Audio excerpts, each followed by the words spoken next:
جان ایلیا صاحب اور اس طرح کے جو لوگ ہیں نا، وہ ذہن کی ایک اور سطح پہ پہنچ جاتے ہیں. تو ترقی پسند تحریک سے ایک میری جو ہے ایک بہت وابستگی رہی اس کی. بس میں کبھی بھی زندگی سے الگ نہیں رہا. میں، میری شاعری، میرا فن اور میرے لوگ جو کچھ کہا ہے زیست سے ہٹ کر نہیں کہا. بیت بازی کا ایک رواج ہوا کرتا تھا. تو ہم لوگ تقریباً 7 بہن بھائی، ان میں سے 6 ہم لوگ وہاں تھے. تو ہم لوگوں کا ایک روز کا یہ شغل تھا کہ شام کو مغرب کے بعد بیٹھ جاتے تھے اور اس کے بعد بیت بازی کی ٹیم بن جاتی تھی، اشعار سنائے جاتے تھے. شاعری کوئی شارٹ کٹ چیز نہیں ہے. شاعر ہونے کے لیے کم سے کم آپ کو 1000 اشعار یاد ہونے چاہیے. 65 کی جو جنگ تھی ہے نا، اس جنگ میں بنگال کے لوگوں نے جہاں تن من اور جان کی اپنی تمام شدت سے حصہ لیا تھا. انہوں نے مجھے سر سے پیر تک دیکھا، 2-3 بار دیکھا. پھر کہنے لگے کہ شاعری واقعی تمہیں شوق ہے. شاعری مشرقی پاکستان میں مشاعرے بڑے اچھے ہیں. جو ہے وضاحتی شاعری بھی میرے یہاں ہے، رومانی شاعری بھی ہے. ہم نے ان پہ ایک شعر کہا تھا، آپ کو سنا دیتے ہیں. بالکل. محبتیں کہ جو بٹ کر بھی لازوال رہیں، رفاقتوں کے سفر میں تیرا کمال ہو گئی. تو وہاں ایک مشاعرے کی صدارت کے لیے ایک صاحب آئے تھے، ان کا نام ولی اعظم شاہین تھا. تو اردو زبان جو ہے وہ تو زندہ رہے گی. ایک اجڑے شہر کا ملبہ ہے اور میں، کوئی مجھ میں مسلسل رو رہا. عجب غرور تھا دل کو تیری رفاقت کا، یقین ہی نہیں آیا تیرے بچھڑنے. ہم اپنے شہر کے لوگوں میں معتبر رہتے، ہنر یہی تھا کہ ہم لوگ بے ہنر رہتے. السلام علیکم ناظرین، آپ دیکھ رہے ہیں رابطہ ٹی وی اور میں ہوں آپ کا میزبان محمد صلاح الدین. آج ہم آپ کی ملاقات پاکستان کے ایک درخشاں ستارے سے کرانے جا رہے ہیں. ڈاکٹر شمیم آذر نہ صرف انہوں نے میڈیکل کی دنیا میں اپنے کمالات دکھائے ہیں، بلکہ ساتھ ساتھ ادب اور شاعری کے اندر بھی اپنا لوہا منوایا ہے. ڈاکٹر شمیم آذر سے ہم نہ صرف ان کی ذاتی زندگی کے بارے میں بات چیت کریں گے اور ان کی شاعری کے بارے میں بات کریں گے، اور موضوع جس طرف جائے گا اس کے اوپر بات کریں گے. تو ڈاکٹر صاحب تھینک یو ویری مچ، آپ نے ہمیں ٹائم دیا اور آج ملاقات ہو رہی ہے آپ سے. ڈاکٹر صاحب، سب سے پہلے تو میں آپ کو آپ کے ماضی میں لے جانا چاہوں گا کہ آپ کو کب احساس ہوا یا کس نے آپ کو یہ توجہ دلائی کہ آپ کے اندر ایک شاعر موجود ہے اور آپ شاعری کر سکتے ہیں، یا پہلا شعر کب کہا؟ ہاں، پہلے تو میں آپ کا بہت شکریہ ادا کروں گا کہ آپ مجھے یہ موقع دے رہے ہیں کہ میں اپنے بارے میں کچھ بات کر سکوں. تو بڑی محبت، بڑی نوازش آپ کی. اب میں آپ کے سوال کی طرف آتا ہوں. اصل میں میرا بچپن جو ہے وہ میری پیدائش گورکھپور میں ہوئی. گورکھپور شہر ہے، مجنو گورکھپوری اور فراق گورکھپوری جیسے لوگوں کا، یو پی میں. پھر وہاں سے ہماری ہجرت ہوئی، جیسے میں اپنی پہلی ہجرت کہتا ہوں نا، وہ ہم لوگ اس وقت کے مشرقی پاکستان چلے گئے. کہاں، کون سی شہر؟ ڈھاکے میں ہے نا. پھر ڈھاکے میں ہمارا بچپن ڈھاکہ میں گزرا. پرانا ڈھاکہ ایک جگہ تھی نیلم شاہ روڈ کے نام سے. تو وہاں بچپن کے دن گزرے. پھر وہاں سے ایک نئی، اس زمانے میں اگر لوگ واقف ہوں گے کہ محمد پور کے نام سے ایک کالونی آباد ہوئی تھی سن 1958-60 کے. تو پھر وہ جب ہوئی تو اس میں ہم لوگ تقریباً 61-62 میں وہاں چلے گئے. وہیں سے میری پرائمری اسکول کی میں نے تعلیم حاصل کی. پھر وہ پرائمری کے بعد سیکنڈری کے لیے جو ہے وہ، چونکہ آپ کو گھر کے قریب اسکول کا ہونا بہت اچھی بات نہیں ہوتی ہے، تو ہم نے کہا کہ ذرا دور جایا جائے. تو دور ایک اسکول تھا رحمت اللہ ماڈل ہائی اسکول، ٹھیک ہے نا. تو اس اسکول میں میں نے داخلہ لیا. 8ویں 9ویں 10ویں میں نے وہیں سے کی. جہاں تک آپ کے سوال کا یہ تعلق ہے کہ شاعری کا ذوق یا کہاں سے آیا، تو دراصل دیکھیے اس زمانے میں میرا خیال ہے کہ تقریباً تمام گھروں میں اردو تہذیب یا ہماری جو تہذیب کا یہ تھا کہ بیت بازی کا ایک رواج ہوا کرتا تھا. تو ہم لوگ تقریباً 7 بہن بھائی، ان میں سے 6 ہم لوگ وہاں تھے. تو ہم لوگوں کا ایک روز کا یہ شغل تھا کہ شام کو مغرب کے بعد بیٹھ جاتے تھے اور اس کے بعد بیت بازی کی ٹیم بن جاتی تھی، اشعار سنائے جاتے تھے. تو یہ جو ہے مطلب یہ اس دور کا تقریباً میرے خیال سے زیادہ تر گھروں میں یہی ہوا کرتا تھا. ابا میرے بیٹھ کر کے جو ہے وہ منصف بن جایا کرتے تھے. تو پھر اس طرح تو وہاں سے جو ہے مجھے یہ شوق رہا ہے نا. پڑھنے پڑھانے کا یہ شوق پھر جاری رہا. اسکول میں میرا اسکول جو ہے وہ رحمت اللہ ماڈل ہائی اسکول ایک وہاں کے مشرقی پاکستان میں کہ اردو بولنے والوں کا ایک بڑا اچھا مضبوط اسکول تھا. ایک میں بڑی اچھی بات آپ کو بتاؤں کہ بنگلہ دیش جو موجودہ بنگلہ دیش ہے، جب ہمارے زمانے میں مشرقی پاکستان تھا، وہاں کا تعلیمی معیار جو ہے وہ مجھے مغربی پاکستان سے، اس وقت کے مغربی پاکستان سے بہت بہتر لگا. اچھا، مطلب اس وقت بھی ان کا معیار بہتر تھا. بالکل. آپ یہ سمجھ لیں کہ انگریزی ہمیں انگریزی میں پڑھائی گئی تھی، اردو میں نہیں پڑھائی جیسے آج کل بھی ہمارے یہاں ہوتا ہے. جب میں یہاں آیا اور یہاں میں نے اسلامیہ سائنس کالج میں داخلہ لیا، تو وہ جب اردو کی کلاس ہو رہی تھی تو وہ اے اینڈ ڈی کا استعمال بتا رہے تھے آرٹیکل کا، اس میں مجھے بڑی ہنسی آتی تھی. جبکہ آپ اس وقت انٹر میں تھے. ہاں انٹر میں تھے نا، فرسٹ ایئر میں آ گئے تھے. تو بہرحال یہ تو خیر ایک ایسی ہوئی. تو وہاں یہ ہوا کہ رحمت اللہ ماڈل ہائی اسکول میں میرے جو اردو کے ایک ٹیچر تھے، ان کا نام تھا رمز قسمری. تو رمز قسمری جو ہیں وہ اردو کے بڑے اچھے استاد بھی تھے اور ایک شاعر بھی، خود بھی شاعر تھے، اور یہ سمجھ لیں کہ وہ شاعری کے درس بھی دیتے تھے. تو ہمارا جب وہ وقت آیا یہ اسکول سے خاتمے کا اور نکلنے کا، تو میں نے ایک پہلی نظم اسکول پہ لکھی اس زمانے میں، اپنے اسکول کے اوپر. یہ 9 میٹرک کے زمان بات ہوگی. یہ ہے سن 1967 کی بات ہے نا. تو پھر میں نے ان کو، اپنے استاد رمز قسمری صاحب کو میں نے کہا کہ سر یہ میں نے اسکول پہ نظم لکھی ہے. انہوں نے مجھے سر سے پیر تک دیکھا، 2-3 بار دیکھا، پھر کہنے لگے کہ شاعری واقعی تمہیں شوق ہے شاعری سے؟ میں نے کہا جی سر، ہے نا. پھر انہوں نے مجھ پہ بڑی محنت کی، وہ مجھے لے کے بیٹھے، پھر مجھے اس کے اسرار و رموز سمجھائے، اصول سمجھائے، بحروں کے بارے میں بتایا کہ بحریں کس طرح ہوتی ہیں، کیا ہوتا ہے تمام. تو ایک تو یہ، اس سے ذرا پہلے کی بات ہے کہ میں جب 9ویں کلاس میں آیا، تو 9ویں کلاس میں ہمارے یہاں 1-2 مہینے کی چھٹی ہوتی تھی. اس وقت مجھے پڑھنے کا اچھا خاصا شوق پیدا ہو گیا تھا. تو ایک وہاں محمد پور میں ایک ٹاؤن ہال لائبریری ہوا کرتی تھی، بڑی اچھی لائبریری تھی، اس میں بڑی کتابیں ہوتی تھیں. مجھے یاد ہے کہ میں نے اپنی چھٹی کے 2-3 مہینے میں صبح 8 بجے چلا جاتا تھا، شام 8 بجے تک وہاں بیٹھ کے مختلف کتابیں پڑھتا رہتا تھا، زیادہ تر شاعری کی. لیکن یہ وہ زمانہ ہے جب میں نے سعادت حسن منٹو کو پڑھا، مجاز، ٹھیک ہے، اسرار الحق مجاز، ساحل لدھیانوی، ہے نا، مجروح سلطان پوری، علی سردار جعفری، اس زمانے کے لوگ تھے، معین احسن جذبی. ان کی کتابیں میں نے پڑھی، اور نہ صرف پڑھی بلکہ مجھے ایک زمانے میں مجھے پوری اسرار الحق مجاز کی جو آہنگ مجاز ان کی شاعری کا مجموعہ تھا وہ یاد تھا، ہے نا. ساحل لدھیانوی تقریباً پوری یاد تھی. اس طرح اختر شیرانی، اختر الایمان، تو یہ وہ لوگ تھے. تو ایک تو یہ میرا جو شوق پیدا ہوا وہ ان لوگوں کو پڑھنے سے بھی پیدا ہوا. جو بنیادیں جو تھیں وہ تو تھیں، لیکن بہرحال اس پہ تعمیر یوں ہوتی رہی نا. اور بڑا اس کے لیے وہ چاہیے، بہت زیادہ آپ کو اپنے اوپر بہت سمجھیے کہ محنت بھی کرنی پڑتی ہے، ظلم بھی کرنا پڑتا ہے نا. وہ ہے میرا شعر کہ نچوڑ لیتا ہے ہر شعر خون رگ رگ سے، نچوڑ لیتا ہے ہر شعر خون رگ رگ سے، بدن کی راکھ پہ اٹھتی ہے ذہن کی دیوار. بدن کی راکھ پہ اٹھتی ہے ذہن کی دیوار. تو یہ پھر آپ کھانا بھی بھول جاتے ہیں، آپ مطلب ایک اس میں تو مطلب ایک تو یہ کہ گھر کا ماحول، استاد اچھے مل گئے، پھر آپ کو خود مطالعے کا شوق. تو کچھ یاد ہے کہ کہاں پہلا شعر کہا؟ ایک تو آپ نے وہ بتایا اسکول کے لیے نظم لکھی، تو وہ انہوں نے استاد نے اپروو کی یا انہوں نے پھر اس کی تصحیح کی، پھر وہ چھپی میری وہ نظم ہے نا جی ہاں، پھر وہ چھپی.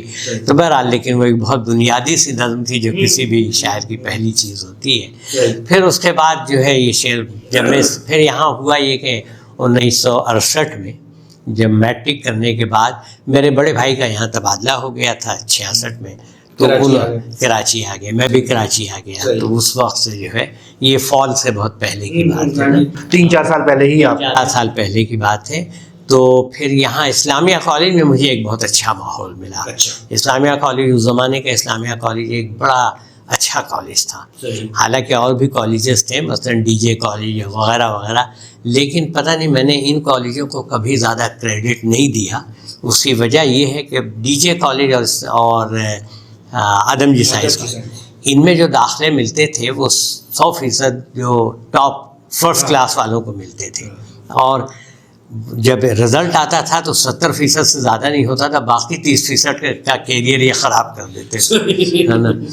اچھا، اسلامیہ کالج کا یہ حال تھا۔ اسلامیہ کالج کو آپ کو شاید ذہن میں ہو کہ قریشی صاحب نے اسلامیہ کالج بنایا تھا۔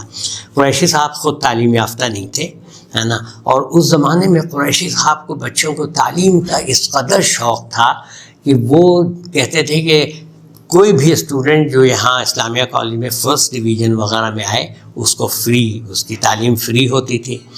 اساتذہ کا یہ ہوتا تھا، کہتے تھے کہ جو بہترین اساتذہ کسی بھی کالج میں پڑھ رہے ہیں ان کو زیادہ سے زیادہ پیسے دے کے دے دیا۔ اچھا، مطلب وہ اچھے بہترین پتہ چل جائے فلاں کیمسٹری کا ٹیچر بہت اچھا ہے، اپنے لوگوں کو بھیجتے تھے کہ ان سے پوچھو کہ یہاں آنے کے لیے مشاعرہ کیا لیں گے۔ صحیح۔ تو بہرحال اس میں یہ کہہ رہا تھا کہ اسلامیہ کالج کو ایجوکیشن تھا، وہاں لڑکیاں بھی تھیں لڑکے بھی تھے، تو ایک شہری ماحول تھا۔ صحیح۔ تو وہاں پہ کیا مطلب ڈبیٹ سوسائٹیز وغیرہ تھیں؟ لٹریین ڈبیٹنگ سوسائٹی تھی۔ اس زمانے میں جو ہے رسالے وغیرہ تو مشکل ہوتا تھا، لیکن ہم لوگ 3-4 دوست تھے جس میں سے میں شاعری کرتا تھا، ایک کو خطاطی کا شوق تھا، ایک تصویریں بناتا تھا، تو ہم نے مل کر کے ایک دیواری مجلہ اسے مد و جزر کے نام سے، تو وہ پورا ایک بہت یعنی 3-4 بڑے بڑے پیجز پہ وہ لکھ کر کے، ہاتھ سے لکھ کر کے، اور وہ مجلہ جو ہے لگایا کرتے تھے، وہ ہر مہینے وہ ہمارا یہ رہا۔ اور یہاں پہ کس استاد نے آپ کو پہ سے ہوئی؟ یہاں جو ہے ہمارے اردو کے جو جنہوں نے مجھے متاثر کیا وہ 2 لوگ تھے، ایک حامد کمال ناروی صاحب، اور حامد کمال ناروی صاحب جو ہے وہ نور ناروی کے بھتیجے وغیرہ تھے، ہے نا، بہت بڑے شاعر کے وہ بھی تھے۔ تو ایک تو انہوں نے مجھے کافی میری حوصلہ افزائی بھی کی، میری دیکھتے تھے، اس کی اصلاح بھی کر دیتے تھے۔ دوسرے ایک پروفیسر ہارون رشید تھے، ابھی پچھلے سال ان کا انتقال ہو گیا، وہ بھی اردو کے ٹیچر تھے، اور یہ لوگ جو ہے بڑے انکریجنگ لوگ تھے اس زمانے میں۔ ہم نے بڑی مثلاً ڈاکٹر ابواللیث صدیقی جو ہیں وہ کراچی یونیورسٹی کے ہوا کرتے تھے، وائس چانسلر تھے، تو ان کو ہم نے اپنے یہاں بلایا، پھر وہ انہوں نے میری نظم جب میں نے ایسی شاعری میں سنائی تو انہوں نے دیکھا، کہنے لگے کہ اچھا کہتے ہو، کہتے رہے۔ ماشاء اللہ، ماشاء اللہ، اچھی لگی یہ بات۔ اچھا، پھر کراچی میں اس زمانے میں نقاش کاظمی، پروین شاکر، شاہدہ حسن، فاطمہ حسن، یہ لوگ کراچی یونیورسٹی میں ہوا کرتے تھے۔ پہلے ہم اسلامیہ کالج میں تھے تو ہم وہاں سے ہم نے مشاعروں میں جانا شروع کیا۔ بزم طلبہ اس زمانے میں کراچی کا ایک بہت مشہور پروگرام تھا جو ریڈیو پاکستان سے ہوا کرتا تھا، مجھے علم نہیں کہ وہ بھی جاری ہے یا نہیں ہے۔ تو بزم طلبہ ضمیر جعفری تھے، وہ چلاتے تھے، اور ایک اور بہرحال تو نام مجھے ذہن سے نکل رہا ہے، لیکن بہرحال یہ بڑا اچھا، تو اس میں بزم طلبہ میں ہم لوگ جایا کرتے تھے۔ وہاں ریڈیو پاکستان میں بڑے اچھے لوگوں کا اجتماع اس زمانے میں رہتا تھا، وہاں ہماری ملاقاتیں جو ہیں وہ پھر جون ایلیا صاحب سے اور وہ سلیم احمد سلیم صاحب، ان لوگوں سے ہوتی تھی۔ یہ کون سا دور بتا رہے ہیں؟ یہ میں آپ کو وہی اچھا 69-71 تک تو میں اسلامیہ میں رہا، پھر ڈاؤ میڈیکل کالج میں جانا ہو گیا۔ اچھا، یہ مجھے بتائیں کہ عام طور پہ جو ہے جو لوگ اس قسم کی ایکسٹرا کریکولر ایکٹیویٹیز میں زیادہ ایکٹیو ہوتے ہیں وہ پڑھائی میں بڑے پیچھے رہ جاتے ہیں، اور آپ نے پاکستان کے ٹاپ کالج سے میں داخلہ لیا اور وہاں سے ڈاکٹر بنے، تو دیکھیں نا، یہ بات اس کا مطلب صحیح نہیں ہے، یہ تو ہر فرد غلط ہے، ہاں یہ تاثر غلط ہے۔ بلکہ آپ دیکھیں گے کہ زیادہ تر جو اچھے شعراء جو پڑھے لکھے جیسے ہیں، جیسے مصطفیٰ زیدی کو لے لیجیے، مصطفیٰ زیدی اسلامیہ کالج میں انگریزی کے ٹیچر تھے، ٹھیک ہے نا۔ اچھا، اسی طرح احمد فراز، انہوں نے اپنی زندگی کا آغاز بھی بطور ٹیچر اسلامیہ کالج پشاور سے کیا تھا، اور یہ سب پڑھے لکھے لوگ ہیں، زیادہ لوگوں کو دیکھیں گے تو مجھے کبھی بھی ایسا نہیں محسوس ہوا کہ جیسے میرا شعری ذوق جو ہے میرے سائنسی اس میں کوئی تعطل پیدا کر رہا ہے، بلکہ میرا خیال یہ ہے کہ میرے ذہن کو اپنی، جب میں میڈیسن پڑھتا تھا تو میری شاعری اور جلا ملتی تھی۔ اچھا، یہ خیر ہم اس پہ تھوڑا سا دیر میں آئیں گے، پہلے میں ذرا آپ کے گھرانے کے اوپر بھی آنا چاہتا ہوں۔ والد صاحب کیا کام کرتے تھے، ان کا یہ بچوں کو بٹھا کے بیت بازی کرانا، تو ان کا اپنا جو تعلیمی ذوق تھا، پڑھائی کا ذوق تھا، وہ کیا تھا؟ والدہ کا کیا رجحان تھا، یہ ذرا اس کے اوپر بھی بتائیے۔ دیکھیے میرے والد صاحب جو ہیں وہ انہوں نے پاکستان میں تو کوئی جاب نہیں کی، بلکہ وہ جاب کرتے تھے انڈیا میں، گورکھپور میں، گورکھپور میں، اور وہ ریلوے سے منسلک تھے، لیکن شاعری وہ نہیں کرتے تھے، لیکن بہرحال شعر و شاعری پڑھنے کا اس زمانے میں میرے خیال سے سبھی کو شوق ہوا کرتا تھا۔ تو اور گورکھپور کا اپنا ایک ادبی ماحول تھا، گورکھپور میں بھی تقریباً 4-5 یونیورسٹیاں تھیں، بڑا مطلب وہ تھا، تو وہ ایک چیز تھی۔ بڑے بھائی ہمارے جو ہیں وہ انہوں نے سمجھیے کہ یہ جو جب ہم لوگ مشرقی پاکستان گئے تو بڑے بھائی نے ابا سے کہا کہ بھئی آپ جو ہے سب کنبے کی پرورش کیجئے، میں جاب کرتا ہوں۔ اچھا، انہوں نے جاب کیا، ذمہ داری گھر کی وہ ذمہ داری کرتے تھے، ٹھیک ہے، اور ان میں بھی پڑھنے لکھنے کا بہت شوق تھا۔ بڑے بھائی کے اندر بھی؟ بڑے بھائی میں LLB کیا تھا انہوں نے، اور تمام چیزیں، تو گھر میں ایک بہرحال ماحول تھا، اور ہر گھر میں ہوا کرتا تھا۔ میں آپ کو بتاؤں تقریباً آپ جب اپنے محلے میں نکلتے تھے تو وہاں جس سے بھی بات کیجیے وہ ایک شستہ زبان ہوا کرتی تھی، شائستگی ہوا کرتی تھی، اور محلے کا ایک بچہ جو ہے نا ہر گھر کا بچہ ہوتا ہے۔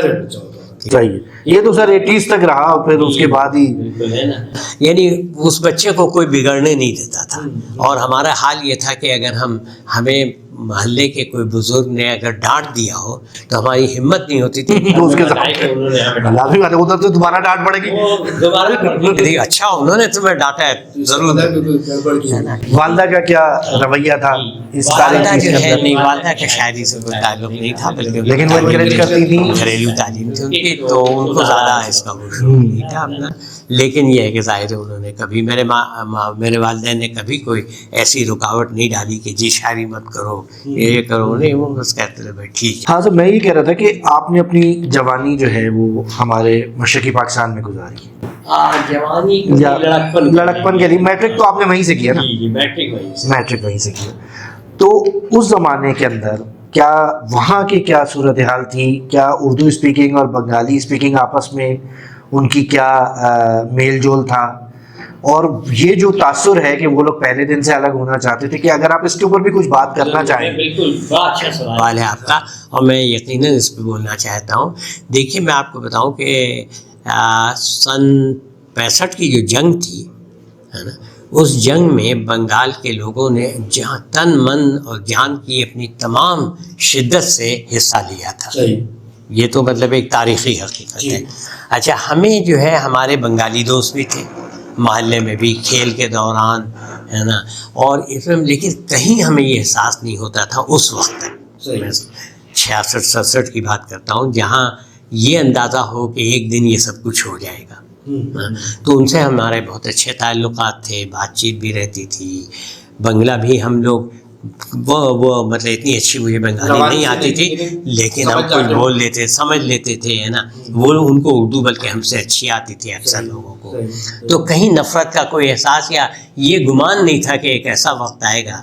آپ نے کبھی محسوس کیا کہ میں چونکہ میں ہجرت کر کے آیا ہوں یا اردو بولتا ہوں تو میرے ساتھ؟ نہیں، میرا خیال ہے کہ میرے ساتھ مجھے کبھی بھی یہ نہیں محسوس ہوا کہ مجھے کوئی کہیں اسکول میں یا کہیں جاب میں یا کہیں، جیسے میرے بھائیوں نے جاب کی، میرے منجلے بھائی مجھ سے 4 سال بڑے تھے نا، وہ بھی وہاں کالج میں پڑھتے تھے، اور ان کو بھی انہوں نے جاب بھی کی تمام، تو کہیں ہم لوگوں کو یہ اس کا احساس نہیں تھا۔ یہ جو کچھ ہوا ہے غالباً 67-68 کے بعد ہوا ہے، اور وہ جو 2-3 سال کا پیریڈ تھا نا، تو ماشاء اللہ کی وجہ سے جو ہے جو نتائج نکلے، اور وہ پھر اس سیاسی مسائل کو جو ہے علیحدگی پہ جو ہے وہ کیا۔ تو وہاں کے کچھ دوستوں کی یاد باقی ہے؟ کوئی رابطہ ہوتا ہے کبھی ان سے؟ جی بالکل، بلکہ یہ ہوا کہ وہاں ہمارے کچھ بنگالی دوست بھی تھے اور کچھ اردو بولنے والے بھی تھے، تو ابھی بھی بلکہ ہمارے ساتھ جو میرے اسکول کے کچھ دوست تھے، ان میں وہ جاوید منظور میرے ایک دوست، اس کے علاوہ رئیس، ان میں سے دو لوگ یہاں آ گئے ہے نا، 2 جو بہت قریب، بلکہ 3-4 یہاں آ گئے، باقی وہیں رہے، 1-2 لوگ بھی وہیں رہے، ان سے بھی رابطہ رہا، ابھی کچھ سال سے نہیں ہے لیکن بہرحال تھا ہے نا، اور کچھ بنگالی دوستوں وغیرہ سے بھی رابطہ۔ اچھا، اب آپ واپس آتے ہیں، آپ ڈاؤ کے اندر داخلہ لے رہے ہیں، تو یہ تو چلیں آپ کی شاعری کو تو وہ مدد کر رہی تھی، لیکن آپ کی پڑھائی میں کوئی ڈسٹربنس نہیں آ رہی تھی کہ یار شاعری زیادہ کرتا ہے؟ اچھا دیکھیے وہ جو اسلامیہ کالج میں جو ماحول چلتا رہا تھا، میں نے بہت ساری چیزیں اس زمانے میں کہیں، اور اسے جب میں ڈاؤن میں آیا تو ڈاؤن میں میری تعلیم کے ساتھ ساتھ بہت زیادہ وقت میرا جو ہے، بہت زیادہ تو مطلب اچھا خاصا وقت جو ہے ریڈیو پاکستان پہ گزرنے لگا. لیکن وہاں جاتا تھا، وہاں ایک بڑا اچھا ہے، وہاں ذہنی تربیت کا ایک بہت زبردست ماحول تھا. قمر جمیل ہوا کرتے تھے جو اس زمانے میں نثری نظم کا آغاز ہوا تھا، تو اس کے بڑے حامی تھے اس کے مقابلے میں سلیم احمد سلیم جو ہے وہ بہت ہی روایتی قسم کی شاعری کرتے تھے. تو اور وہاں سب لوگوں سے بڑی ملاقاتیں رہتی تھیں. احمد حمیش تھے، رئیس فروغ صاحب وغیرہ تھے. تو ایک بڑا اچھا ریڈیو پاکستان کا ماحول ہوا کرتا تھا. آپ ان کے ریڈیو پاکستان کی کینٹین میں چلے جائیں تو جناب ایک بحثیں چل رہی ہیں، مباحثے ہو رہے ہیں. تو وہ ایک آپ کی جو شہری جو آپ کی ذہنی نشو و نما ہوتی ہے، جی نمو ہوتی ہے، اس کے میں ایک بڑا کردار ہوتا ہے. پھر میں اس زمانے میں رابسن روڈ پہ، بنس روڈ پہ، رابسن روڈ پہ افکار کا دفتر ہوا کرتا تھا جس کے مدیر تھے صہبا لکھنوی صاحب. تو صہبا لکھنوی صاحب ایک بہت پتلی سی ان کا آفس تھا، پتہ نہیں آپ لوگوں نے دیکھا کہ نہیں، بہرحال ایک بہت پتلا سا آفس تھا اور بہت لمبا سا تھا، کافی طویل. تو ہم ان کے پاس چلے جایا کرتے تھے. اچھا ہم اسٹوڈنٹ، لیکن اتنی شفقت سے وہ کہتے تھے آؤ بیٹھو. اچھا ہم وہاں بیٹھ جاتے تھے تو ان کے وہاں بھی لوگوں کا ایک ہجوم تھا. حمایت علی شاعر چلے آ رہے ہیں نا، مختلف لوگ جو ہے وہ فوق صاحب، ڈاکٹر فوق، حمایت علی شاعر، اس طرح سے تمام لوگ، بہت سارے لوگ جو ہے وہاں پہ آیا کرتے تھے. ان کے پاس بیٹھتے تھے، باتیں ہوتی، ہم سنتے رہتے. ہمارا یہ تھا کہ بھائی سنتے رہو، بڑی ادب کی بات.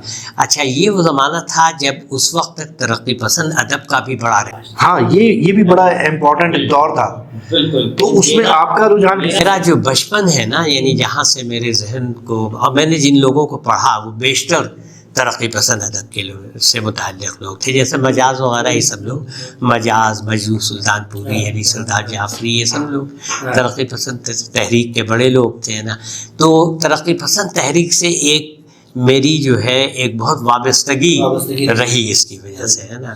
تو ویسے بنیادی طور پہ میں بہت خاصا مذہبی آدمی ہوں، لیکن اس کے باوجود جو ہے. اچھا کیا ماحول کیا ہوتا تھا وہاں پہ؟ آپ نے بتایا جتنے بزرگ تھے، تو ترقی پسند اور اسلام پسند کہہ لیں یا مذہبی رجحان رکھنے والے جو ادیب تھے، وہ آپس میں ان کا نہیں، آپس میں بے انتہا ایک دوسرے کا احترام تھا، بہت ایک دوسرے کی عزت کرتے تھے، ٹھیک ہے نا. اور لیکن ہر ایک کا اپنا نظریہ تھا، وہ اپنے نظریے پہ قائم رہتا تھا. تو جب میں ڈاؤ میڈیکل کالج پہنچا تو وہاں مجھے جو ہے لٹریری اینڈ ڈیبیٹنگ جو سوسائٹی تھی اس سے میں منسلک ہو گیا. تو اس میں پھر ہم لوگوں نے، مجھے یاد ہے کہ 1973 میں کل پاکستان مشاعرہ کرا ڈاؤ میڈیکل کالج کے اندر. پھر ہر سال وہ مشاعرہ تقریباً 3-4 سال میں اس کا رہا، آرگنائز کیا. اور اس میں تمام بڑے نام جو آپ اس وقت کے لیں، جوش ملی آبادی، فیض احمد فیض نا، احمد فراز، یہ لوگ تو ابھی ینگ ہیں. ہاں لیکن فیض صاحب کا تو اپنا مقام بن چکا تھا، اپنا مقام تھا. تو ہماری اس مشاعرے میں بغیر کسی یہ کہے ہوئے کہ اس میں ترقی پسند آ رہے ہیں یا دوسرا گروپ آ رہا ہے، رائٹسٹ آ رہے ہیں یا لیفٹسٹ آ رہے ہیں. اچھا یہ تمام لوگ جو ہے. اچھا اسی زمانے کی بات ہے کہ پیرزادہ قاسم صاحب جو ہے وہ PhD کر کے واپس آئے تھے فزیولوجی میں، اس سے کراچی یونیورسٹی میں. اچھا ان کے ایک دوست ہمارے بایو کیمسٹری کے ٹیچر تھے، شاکر علی جعفری، پروفیسر شاکر علی جعفری. تو پیرزادہ صاحب پروفیسر شاکر علی جعفری صاحب سے ملنے اکثر آتے تھے. تو وہاں سے پھر ہم ان سے بھی تعلق بنا. پھر پیرزادہ صاحب آتے ہیں. ابھی بھی ہمارا پیرزادہ صاحب سے ماشاءاللہ کافی اچھا ربط ہے نا. اچھا اتنے سارے لوگوں کو آپ دیکھ رہے تھے، بڑے نام جو آج ہم سمجھتے ہیں کہ یار بہت ہی وہ آپ کے ساتھ ہی اٹھنا بیٹھنا ہو رہا تھا، ان میں سب سے زیادہ کس سے آپ کو شعری طور پہ، ادبی طور پہ رغبت محسوس ہوئی؟ کسی کی شخصیت متاثر کن رہی؟ فیض صاحب تھے، احمد فراز تھے؟ فیض صاحب، احمد فراز صاحب تو ہم ان کے لیے بہت بچے تھے اس زمانے میں تھے. تو لیکن بہرحال ان کو ہم سنتے تھے. ریڈیو پاکستان کے مشاعرے میں احمد فراز صاحب کی صدارت تھی، اس پہ ہم نے بھی پڑھا، انہوں نے بھی پڑھا. تو یہ سلسلہ رہتا تھا. اور بلکہ اس سے پہلے میں ایک ذکر کروں آپ سے کہ مشرقی پاکستان میں مشاعرے بڑے اچھے ہوا کرتے ہیں، سالانہ مشاعرے جو ہے. تو آپ کو ایک مشاعرے کا حال میں بتاؤں جو 1967 میں ہوا تھا، اور وہ وہاں پہ ایک گلستان سینما ہوتا تھا، اس میں مطلب وہ مشاعرہ ہوتا تھا، بڑا زبردست مشاعرہ. ڈاکٹر اندلیب شادانی صاحب کی وہ صدارت میں ہوا کرتے تھے. تو وہاں جو ہے اس میں ایک صاحب تھے جو شاہین غازی پوری کے نام سے شاعری ان کی دو ایک غزل ایک نظم پڑھی تھی، وہ بڑی مشہور ہوئی تھی اس زمانے میں. تو اور اس کا میں بعد میں بھی کچھ حوالہ دوں گا کہ اس میں ایک شعر ان کا تھا کہ اب آپ سوچیں کہ وہ تھوڑا تھوڑا حالات بدلنا شروع ہوئے تھے نا، ٹھیک ہے نا، کھل کے کوئی چیز سامنے نہیں آئی تھی لیکن ڈھکی چھپی چیزیں تھیں. اقبال عظیم صاحب کی بھی اس میں شرکت تھی. تو وہاں جو ہے میری 2 شعر تھے بڑے اچھے لگے تھے مجھے. وہ ایک تھا کہ اپنی آواز ہی ٹکرا کے پلٹ آتی تھی، ہم جہاں رہتے ہو پتھر کا نگر ہو جیسے. تو یہ پوری عکاسی ہوتی ہے چیزوں کی، ہے نا. تو خیر یہ 1-2 شعر وہ ان کے ولی عالم وہ شاہین غازی پوری کے نام سے اس زمانے میں وہ تھے. تو بعد میں پھر بتاؤں گا کہ کینیڈا میں کیسے میری ان سے ملاقات تھی. وہاں بھی جاتے ہیں. اچھا یہ جو زمانہ تھا جی، اگر ہم دیکھیں تو ایک تھوڑا سا مزاحمتی شاعری بھی اس کے اندر نظر آتی ہے. فیض صاحب خود بھی، پھر حبیب جالب، پھر ساحر لدھیانوی، اگر اس سائڈ سے دیکھا جائے تو آپ کا رخ پھر مزاحمتی شاعری کی طرف رہا یا غزل رہا میرا؟ چونکہ میرے 2 بڑے اچھے شعراء میں مجاز بڑے رومانی شاعر تھے. ساحر لدھیانوی جو ہے رومانی کے ساتھ ساتھ انقلابی شاعر تھے، ہے نا. تو ان سب سے آدمی متاثر تو ہوتا ہے نا. اور یہ اچھا اس کے علاوہ اختر الایمان بہت اچھے شاعر تھے، وہ بھی ان کی بڑی مزاحمتی شاعری ہے ان کی بھی. تو ان سب لوگوں کو پڑھنے کی وجہ سے پھر آدمی کی اصل میں جو تشکیل ہوتی ہے نا وہ بہت ساری چیزوں سے، بہت سارے تاثرات سے. تو یہ نہیں ہوتا کہ ہم کسی کو بالکل اس کے انداز پہ چلے جائیں، فالو کریں نا، لیکن سب چیزوں کا ایک مجموعی اثر ہوتا ہے. تو وہ مجموعی اثر مجھ پہ بھی رہا. میں نے جو ہے مزاحمتی شاعری بھی میرے یہاں ہے، رومانی شاعری بھی ہے جو کہ ہر آدمی کے یہاں تقریباً ہوتی ہے نا. تو یہ مل جل کر کے ہی ہوتا ہے سارا.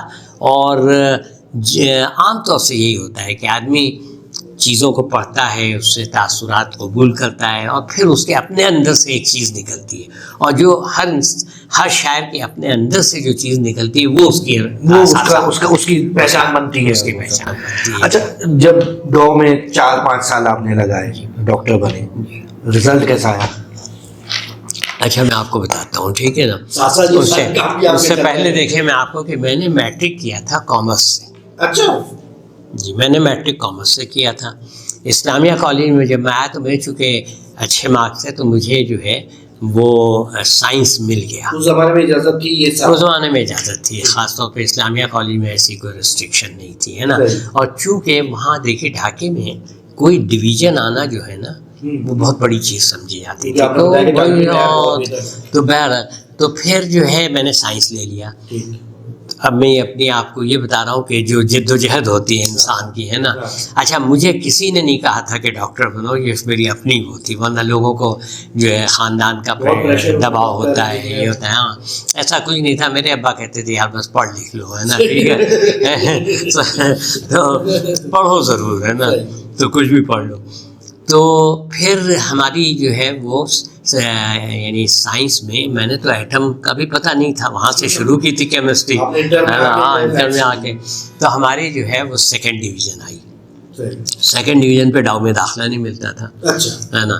پھر ہم نے جو ہے ہمارے ایک استاد تھے قدیر صاحب اس کے فزکس کے، انہوں نے جو ہے ہمیں بہت پرسو کیا کہ نہیں تم لوگ 10 پیپر دو. میں اور میرے ایک دوست ڈاکٹر عبدالرحمان مام صاحب، وہ نیورولوجسٹ ہیں فلوریڈا میں، ہے نا، اورلینڈو میں بلکہ.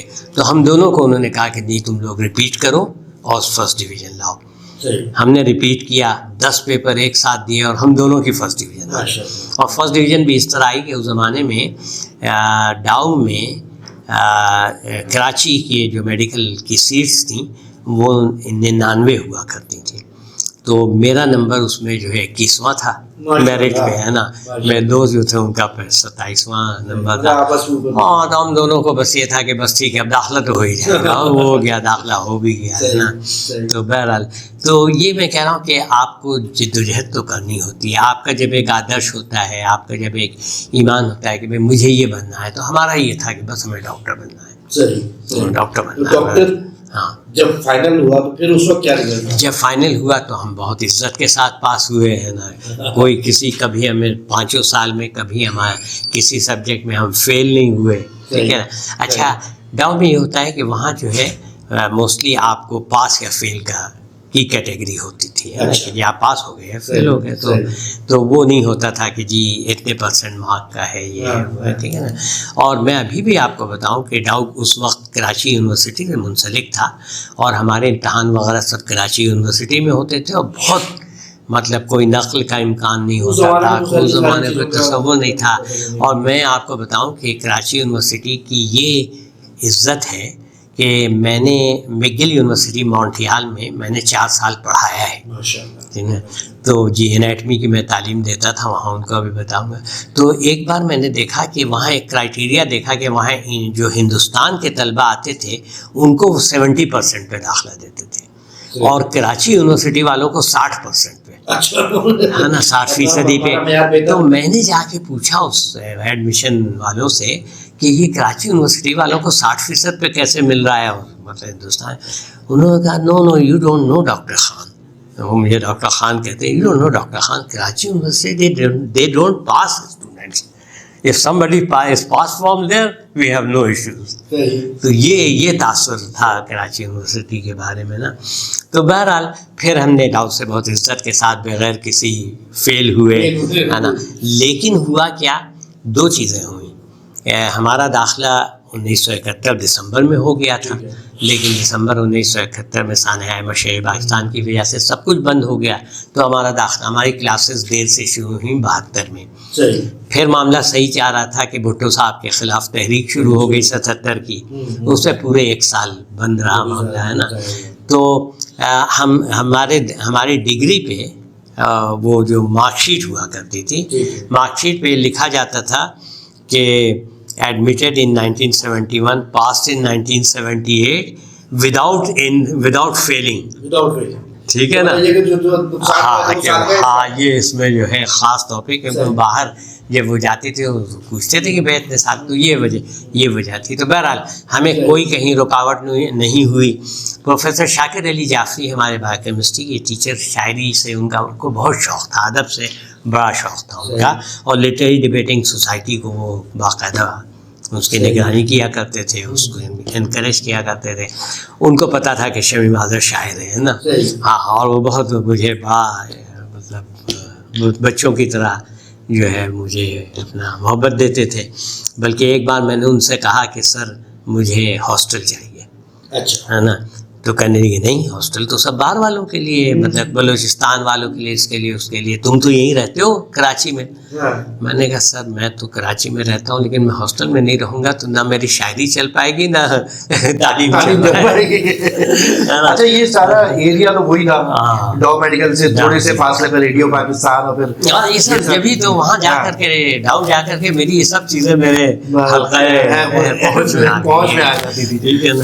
تو پھر انہوں نے مجھے بطور خاص ایک کمرہ ہاسٹل میں الاٹ کیا گیا، اور وہ اس سے مجھے بڑا فائدہ ہوا کیونکہ پھر وقت بہت بچتا تھا، آنے جانے میں وقت نہیں لگتا تھا. تو بہرحال پڑھتے تھے اور شاعری بھی کرتے تھے. یہ جو آپ ڈسکس کر رہے ہیں ہمارے بھی زمانے سے پہلے کی بات ہے، اور اس زمانے میں ہم نے سنا ہے کہ اسٹوڈنٹس یونین بھی ہوتی تھی اور ساتھ ساتھ یہ والی سوسائٹیز بھی ہوتی تھی. تو ہم میں سے تو کسی لوگوں نے اسٹوڈنٹ یونین دیکھی نہیں. تو کیسا تجربہ تھا اسٹوڈنٹ یونین کا؟ ہونے سے فائدہ ہوتا تھا یا نقصان ہوتا تھا؟ پھڈے ہوتے تھے؟ کیا ہوتا تھا کالجز کے اندر، یونیورسٹیز کے اندر؟ اسٹوڈنٹ یونین تھی وہ کراچی یونیورسٹی میں بھی بہت فعال تھی اور ڈاؤ میڈیکل کالج میں بھی بہت فعال تھی، ہے نا. یہ تو اور تیسرا میں NED انجینئرنگ وغیرہ میں تھی نا. اور جب میں نے ڈاؤ میں داخلہ لیا ہے تو اس وقت ایک تو نیشنل اسٹوڈنٹ فیڈریشن ہوتی تھی جو سوشلسٹ نظریات تھے اور یہ تھے، اور ایک ہوا کرتی تھی ینگ میڈیکوز آرگنائزیشن. تو جو لوگ اس میں نہیں جاتے تھے وہ ادھر چلے جاتے تھے، جن کو مطلب سیاست سے نہیں دلچسپی تھی لیکن وہ بس سوفسٹیکیشن تھی وہ تھا وغیرہ وغیرہ، تو وہ ینگ میڈیکوز میں جاتے تھے. ہم نے بھی ینگ میڈیکوز جوائن کی تھی. لیکن آپ کو یقین جانیں کہ ہم لوگوں کی مثال کے طور پہ جب الیکشن کے زمانے میں، باقی وقتوں میں اتنا وہ نہیں ہوتا تھا، الیکشن کے زمانے میں بڑی گہما گہمی ہوتی تھی، بڑی گھمبیر قسم کی تقریریں ہوتی تھی ایک دوسرے کے خلاف، ہے نا. اور وہی لوگ جو ہے شام کو چائے بیٹھ کر کے ساتھ کینٹین میں پیتے تھے، ہنسی مذاق کرتے تھے، سب مطلب کوئی کلاس فیلو بھی ہیں، سب کلاس فیلو تھے، سب کی ایک دوسرے سے محبت تھی. اور آپ یقین جانیے کہ مجھے یاد ہے کہ ایک ڈاؤ کا ایک الیکشن، اس رشید حسن خان کا نام شاید آپ لوگوں نے سنا ہو، وہ ایک اسٹوڈنٹ لیڈر تھے NSF کے، ہے نا. تو وہ جو ہے ڈاکٹر بھی تھے، مطلب وہ میڈیکل کے ان کا داخلہ تھا. 4 سال تو انہوں نے پڑھا لکھا، 5ویں سال میں وہ جان کے فیل ہوتے کیونکہ وہ پاس ہو جاتے تھے، وہ اسٹوڈنٹ نہ رہتے، اسٹوڈنٹ نہ رہتے تو اسٹوڈنٹ لیڈر نہ رہتے، ہے نا. تو وہ ان کو لوگ کہتے تھے کہ خدا کے لیے رشید تو بیٹھ جا، ہم تجھے پاس کر دیں گے نا. نہیں سر، مجھے تو اسٹوڈنٹ ہی رہنا ہے. ٹھیک ہے. تو رشید حسن خان ایک مطلب ہماری اسٹوڈنٹ کی کیمپین چل رہی تھی، اس میں رشید حسن خان نے، اچھا وہ الیکشن ہمیں پتہ تھا کہ NSF جیت جائے گی، ہاں وائمو ہارنے والی تھی. لیکن رشید حسن خان نے کیا کیا کہ ایک اسٹوڈنٹ پہ صرف ایسے گھوسا دکھایا تھا کہ میں تجھے گھوسا مار دوں گا، ہے نا. مطلب صرف یوں کوئی وہ نہیں، کسی نے وہ تصویر لے لی تھی. اچھا اس زمانے میں وہ تصویر لی اور وہ تصویر جو ہے وائمو والوں کے ہاتھ آ گئی اور انہوں نے الیکشن کی صبح ہر جگہ وہ تصویر لگا دی. رشید حسن خان نے ایک اسٹوڈنٹ پہ گھوسا تانا، مارا نہیں تانا، ٹھیک ہے نا. اور NSF اپنا الیکشن ہار گئی صرف اس پہ. مطلب یہ کہ آپ تشدد کی اتنی جو ہے طلباء مخالفت کرتے، کیا قدریں تھیں، کیا اقدار تھیں وہ، ہے نا. ٹھیک ہے نا. تو وہ یہ والا ماحول تھا ہمارے زمانے میں. پھر یہ ہوا کہ NSF کے مقابلے میں وہاں چونکہ جمعیت جو ہے کراچی یونیورسٹی میں حاوی ہو گئی تھی، پھر یہاں بھی آ گئی. لیکن خود جمعیت کے لڑکے بھی بہت اچھے پڑھنے والے، اور مطلب تو تراق کر کے کبھی بات نہیں ہوتے تھے. آپ جناب والا لہجہ تھا، ہے نا. وہ سیاست اپنی جگہ تھی لیکن سب ایک دوسرے کا خیال رکھتے تھے کہ بھائی وہ یہ نہیں دیکھتے تھے کہ یہ وائمو کا اسٹوڈنٹ ہے یا NSF کا ہے یا جمعیت کا ہے، سب ایک دوسرے. تو میں نے تو ہر جگہ یہ جو ہے اسٹوڈنٹ یونین دیکھی بھی ہے، اس میں بہت ایکٹیولی حصہ بھی لیا ہے، لٹریری ڈیبیٹنگ سیکریٹری کے طور پہ الیکشن بھی لڑا. تو میرا ذاتی خیال یہ ہے کہ اصل میں خاص طور پہ مجھے NED کا اتنا اندازہ نہیں ہے لیکن کراچی یونیورسٹی بھی آنا جانا رہتا تھا. یہ دونوں جگہیں جو ہے نا وہ آپ کی زندگی کی تربیت گاہیں ہوا کرتی تھیں. مطلب یہ کہ اسٹوڈنٹ پڑھ کے بھی نکل رہا ہے اور وہ زندگی کو پرکھ بھی رہا ہے، سمجھ بھی رہا ہے، اور اپنے آئندہ کے مستقبل کے لیے پلان بھی کر رہا ہے نا. اور اسٹوڈنٹ یونین سے بڑا مطلب یہ ایک بہت بڑی لرننگ تھی، کیونکہ وہ پوری ایک ہوتی تھی، ٹیم ہوتی تھی، بھائی یہ پریزیڈنٹ ہیں، یہ وائس پریزیڈنٹ، اور وہ لوگ اپنے آپ کو بڑے لیے دیے رکھتے تھے کہ مطلب اسٹوڈنٹس میں کہ جی جو ہے یونین والے بھی، کہ ایسا نہیں ہو کہ اسٹوڈنٹ دیکھیں کہ یہ کسی سے بدتمیزی کر رہے ہیں یا کسی سے یہ کر رہے ہیں. تو یہ چیزیں بڑی اچھی تھیں. یہ بہت بڑا میں سمجھتا ہوں کہ یہ بہت ظلم ہوا ہے کہ اسٹوڈنٹ یونینز ختم ہو گئی نا. اچھا جب تعلیم آپ کی مکمل ہو گئی، جی پریکٹیکل لائف میں آ گئے، عام طور پہ ہوتا ہی ہے کہ جب آپ عملی زندگی میں آتے ہیں تو جو جوانی کے شوق ہوتے ہیں وہ پھر رک جاتے ہیں، الماریوں میں پیک ہو جاتے ہیں. کیا ہوا آپ کے ساتھ؟ ماحول بہت اچھا تھا، میں بتاؤں میرے اسٹوڈنٹ لائف تک بھی بہت اچھا تھا اور اسٹوڈنٹ لائف کے کئی سال بعد تک بھی بہت اچھا تھا، ہے نا. تو میں آپ کو بتاؤں، اسی شاید آپ لوگوں کے ذہن میں آپ کا بچپن ہو کہ یہاں یہ جو بندو خان کباب ہے اس کے پیچھے ایک بہت بڑا میدان ہوا کرتا تھا نا، پرانی نمائش میں بڑے عالیشان مشاعرے ہوا کرتے تھے، بہت زبردست. کتاب میلہ بھی لگا کرتا تھا. جی کتاب میلہ لگتا تھا اور وہ مشاعرے ساری رات جاری رہتے تھے، ساری رات. یعنی آپ سمجھیں کہ اچھے شعرا تو ذرا بعد میں پڑھتے ہیں نا، تو وہ جناب 11-12 بجے رات سے لے کر کے صبح 4-5 بجے تک، ٹھیک ہے. اور کراچی کا جو ماحول تھا اس میں آپ یقین جانیے کہ کوئی کسی قسم کا کوئی خوف نہیں، کوئی اس طرح کے واقعات کی جو اب جو چیزیں شروع ہو گئی ہیں نا، ان کا کوئی عمل دخل نہیں تھا. یعنی ہم کسی کے گھر رات میں، بلکہ میں آپ کو 1984 کی بات بتاتا ہوں. اچھا رہائش کہاں تھی آپ کی اس وقت؟ میری federal be area G, federal be area میں بلاک 15 میں رہتے ہاں تو آپ کو واقعہ بتا رہے جی. میں یہ بتا رہا ہوں کہ میرے یہی جو میرے ایک بچپن کے دوست جو اپنے دماغی ڈاکٹر ہیں، نیورولوجسٹ ہیں، وہ آئے ہوئے تھے، اور ہمیں اپنے ایک دوست سے ملنا تھا جو ایئر فورس میں چلے گئے تھے، شکیل ہاشمی ان کا نام ہے. تو وہ وقت ہی نہیں مل رہا تھا. پھر یہ ہوا کہ ہم نے کہا کہ یار ہم تمہارے یہاں 11 بجے رات کو آئیں گے. صحیح. تو کہا آ جانا، ٹھیک ہے. تو ہم لوگ جو ہے وہ ان کے یہاں 11 بجے بھی نہیں، تقریباً 12:30 1 بجے رات کو ان کے گھر پہنچے، پی ایف کالونی میں. چائے پی ان کے یہاں، 1-2 گھنٹے گزارے، اور پھر اپنے گاڑی لے کر کے واپس. اچھا مطلب وہاں پہ اس زمانے میں کنٹونمنٹ کے اندر بھی اتنی سختی نہیں ہوتی تھی؟ وہاں بھی نہیں تھی، باہر بھی نہیں تھی. مطلب ہمیں کوئی خوف کا کوئی اندازہ ہی نہیں تھا کہ بھئی خوف بھی کوئی چیز ہوتی ہے نا. مجھے یاد ہے اپنی 71 72 وغیرہ کی، وہی 72 وغیرہ کے زمانے کی، کہ ہمارے کیمسٹری کے ٹیچر سندھی ہوٹل میں رہتے تھے. تو جب ہم لوگ ریپیٹ کر رہے تھے، میں بھی اور یہ لیپ ٹاپ آپ کے سندھی ہوٹل؟ جی، اور میرے یہ جو دوست وہاں ہیں وہی آرلینڈو میں، ہاں. تو ہم دونوں کو جو ہے وہ کیمسٹری ذرا کمزور تھی. تو ہم نے ان سے کہا کہ سر آپ ہمیں ذرا پڑھا دیں. کہ ٹھیک ہے گھر آ جایا کرو. تو ہم لوگ ان کے گھر جو ہے چلے جاتے تھے. 10 بجے رات کو چلے گئے، 12-1 بجے تک پڑھ کر کے، اور بات کرتے ہوئے ڈاک خانے پہ آئے، اور وہاں سے بس پکڑی اور اپنے گھر. یعنی کوئی ایسے خوف کا کوئی تاثر ہی نہیں تھا. کراچی اتنا پرسکون اور پرامن شہر تھا. تو سر وہ پھر شوق جاری رہا آپ کا پریکٹیکل لائف میں آ کے؟ پریکٹیکل لائف میں بھی پھر میں نے، ہمارے پروفیسر اختر احمد تھے نیورولوجی کے، انہیں بھی شاعری سے بہت شوق تھا. شاکر صاحب کا میں نے حال بتایا آپ کو. میں نے ENT میں پروفیسر جلیسی ہوا کرتے تھے، ہیڈ آف دی ڈپارٹمنٹ. تو ان کو بھی پتہ تھا یہ شاعر ہے، تو ان کی بھی ہمیں ایک طرح کی آشیرواد رہا کرتی تھی کہ میں. تو پھر میں نے ENT میں ہاؤس جاب کی. پھر ENT ان کے مطلب وہ کہنے پہ، یا ان کا وہ تھا کہ بھئی تم ENT کرو، ENT میں بہت کم لوگ ہیں. تو پھر میں نے ENT میں کی پریکٹس میں، مطلب ENT کے لیے پوسٹ گریجویشن کی یہیں سے، پاکستان سے، کالج آف فزیشین سرجن سے. اور پھر اس کے بعد جو ہے میں یعنی 1986 میں ENT سرجن بنا، ENT اسپیشلسٹ بن گیا. اور لیاقت آباد، سندھ گورنمنٹ لیاقت آباد ہاسپٹل کا میں پہلا ENT سرجن تھا. تو پھر وہ بہرحال کیا بتا رہے ہیں 1986 کی بات؟ 86 میں میں نے جوائن کیا. مجھ سے کچھ پہلے ڈاکٹر فصیح اللہ میر تھے وہاں پہ، لیکن ڈپارٹمنٹ نہیں تھا، وہ ENT سرجن. جی بہرحال. تو خیر پھر ENT میری فیلڈ بن گئی ہے نا. اور میں آپ کو بتاؤں کہ جتنی بھی میں نے دوران طالب علمی بھی، اور جب میں یہ اسپیشلسٹ کی، ماہر کی تعلیم حاصل کر رہا تھا، اس تمام اس میں مجھے اپنی شاعری سے کہیں ٹکراؤ نہیں نظر آیا، بلکہ مجھے ایسا لگا کہ یہ سب چیزیں میری شاعری کو اور جلا دے. سپورٹنگ رہی، سپورٹنگ. اچھا ایک جو آج کل جو ہے وہ جان ایلیا کے حوالے سے سوشل میڈیا پہ بھی چیزیں آتی ہیں، بحث ہوتی ہے.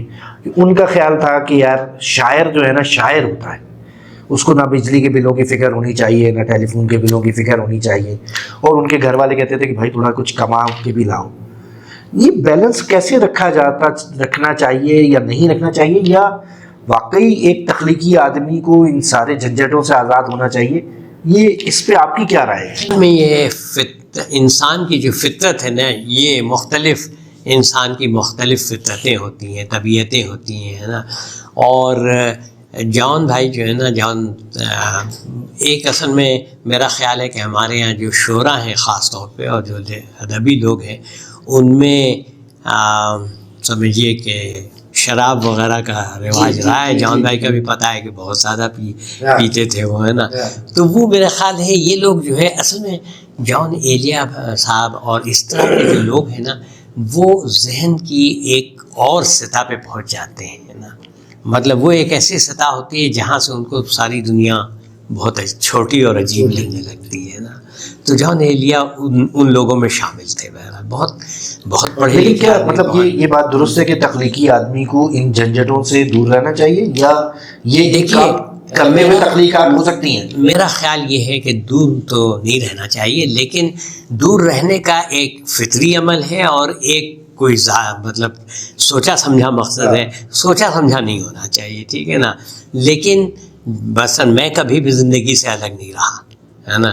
وہ ہے میرا شعر کہ میں میری شاعری میرا فن اور میرے لوگ، میں میری شاعری میرا فن اور میرے لوگ، جو کچھ کہا ہے عزیز سے ہٹ کر نہیں کہا، ہے نا. زندگی سامنے، ہاں ہم نے زندگی کو اس طرح بتا. تو مختلف لوگوں کی مثلاً سعادت حسن منٹو کا آپ کو پتہ ہے بے انتہا مینوشی کرتے تھے، ٹھیک ہے، لیکن ان سے بڑا افسانہ نگار آپ کو پورے اردو ادب میں نہیں ملے گا. مجاز سعادت حسن منٹو اور اختر شیرانی، ان کو شہیدان جام و صبو کہا جاتا ہے.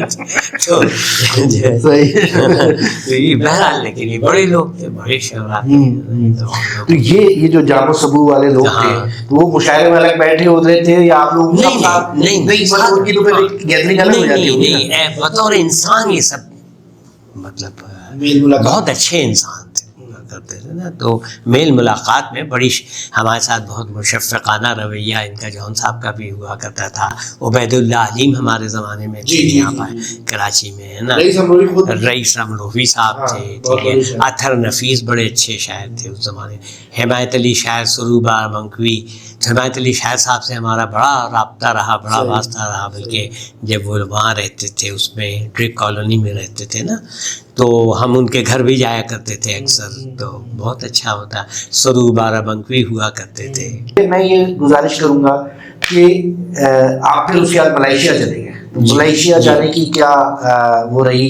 دیکھیے ہاں، بس میں آپ کو کہوں گا کہ ملائیشیا میں گیا ہوں 1996 میں. 10 سال میں نے ایز اے ENT اسپیشلسٹ یہاں پریکٹس کی اور سینئر ENT لیکچر اسپیشلسٹ تھا میں. پھر جانے کی ایک جو وجہ ہے وہ بہت سارے لوگوں کی وہی وجہ ہے، اور وہ ہے کہ حالات شہر کی. یعنی یہ سمجھ لیجئے کہ جب میں گیا ہوں تو میں نے ہمارے ایک انستھیزیا کے بہت مشہور پروفیسر ہیں ڈاکٹر ٹیپو سلطان صاحب، سب لوگ جانتے ہوں گے، شیر شاہ کے بڑے بھائی. تو ٹیپو سلطان صاحب سے ایک ڈاکٹر نے پوچھا کہ سر آج اسٹرائک ہے، میں آؤں ہسپتال کے نہیں؟ تو کہنے لگے بھائی دیکھو 91 تو ہو چکے ہیں، اگر 92 میں اتنا نمبر لکھوانا ہے تو آ جاؤ، ہے نا. تو یہ حالات ہیں نا. تو انہی حالات میں ہوا یہ کہ ملائیشین گورنمنٹ کو اسپیشلسٹ کی ضرورت پڑی. تو انہوں نے گورنمنٹ کے تھرو جو ہے مانگے، گورنمنٹ کا لیٹر آیا کہ کوئی جانا چاہے تو چلا جائے. تو میں اور میری وائف پلاسٹک سرجن، میں ENT سرجن دونوں. تو ہم دونوں نے اس زمانے میں بہت برا حال تھا. میں بتاؤں، میں جاتا تھا لیاقت آباد، میری وائف جاتی تھی سول ہاسپٹل کراچی، ہے نا. بچے جاتے تھے محمد علی ہاؤسنگ سوسائٹی پڑھنے کے لیے، ہے نا. اور بس جب تک سب ایک گھر نہ پہنچ جائیں ایک عجیب وحشت سی رہتی تھی. تو اس زمانے میں ہماری رہائش جو ہے بندر روڈ پہ تاج کمپلیکس میں تھی. تاج کا ایک میڈیکل کمپلیکس ہے، ایک ریزیڈینشیل ہے، اس پہ تھی. تو وہ بندر روڈ کے مین سائڈ پہ وہاں گولیوں کی آوازیں رات بھر چلتی رہتی تھی. بچے پوچھتے تھے یہ کیا ہو رہا ہے ابو، یہ کیا ہو رہا ہے. تو یہ ساری چیزیں بڑی پریشان کن تھیں. اسی میں بس ہمیں یہ ایک موقع ملا، تو ہم نے صرف یہ سوچا تھا کہ بھائی چلو ہم 3 سال کے لیے رہ کر کے آتے ہیں نا، دیکھتے ہیں کیا ہے. تو ہم گئے 3 سال. تو ملائیشیا تو بالکل پھر کٹ گئے ہوں گے آپ ان سارے.